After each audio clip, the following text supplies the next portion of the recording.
കോൺഗ്രസിന് ഇപ്പോഴത്തെ തലവേദന പ്രിയങ്കയുടെ ഭർത്താവ് റോബർട്ട് വദ്രയെക്കുറിച്ചാണ്. കാരണം റോബർട്ട് വദ്ര പ്രിയങ്കയുടെ ഭർത്താവ് എന്നതിൽ ഉപരി പക്ക ക്രിമിനലും ഫ്രോഡുമാണ്. നിലവിൽ എന്താണ് സംഭവിക്കുന്നത്? ഹരിയാനയിലെ ഗുരുഗ്രാമിൽ 3.5 ഏക്കർ ഭൂമി കൈക്കൂലിയായി ലഭിച്ചു എന്ന് എൻഫോഴ്സ്മെന്റ് ഡയറക്ടറേറ്റ് നടത്തിയ അന്വേഷണത്തിൽ കണ്ടെത്തിയിരിക്കുകയാണ്.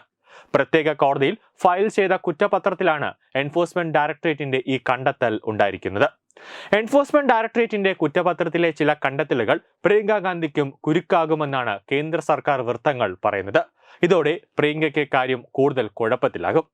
കാരണം നിലവിൽ പ്രിയങ്ക ഗാന്ധി വയനാട് ഉപതെരഞ്ഞെടുപ്പ് നടന്ന സമയത്ത് നാമനിർദ്ദേശ പത്രിക സമർപ്പിച്ചപ്പോൾ അതിൽ ഇക്കാര്യമൊന്നും രേഖപ്പെടുത്തിയിട്ടില്ലായിരുന്നു. അന്ന് തന്നെ BJP സ്ഥാനാർത്ഥി നവ്യ ഹരിദാസ് ഉൾപ്പെടെ BJP നേതാക്കൾ ഈ ഒരു ആരോപണം ഉന്നയിച്ചിരുന്നു. ഗുരുഗ്രാമിലെ സെക്ടർ 83-ലെ 3.5 ഏക്കർ ഭൂമി വദ്രയ്ക്ക് കൈക്കൂലിയായി ലഭിച്ചതാണെന്ന് EDയുടെ കണ്ടെത്തലുണ്ട്. ഓങ്കാരേശ്വർ പ്രോപ്പർട്ടീസ് പ്രൈവറ്റ് ലിമിറ്റഡ് എന്ന സ്ഥാപനമാണ് ഭൂമി നൽകിയത്. റോബർട്ട് വദ്ര ഡയറക്ടർ ബോർഡ് അംഗമായ സ്കൈലൈറ്റ് ഹോസ്പിറ്റാലിറ്റി പ്രൈവറ്റ് ലിമിറ്റഡിനാണ് ഭൂമി നൽകിയത്.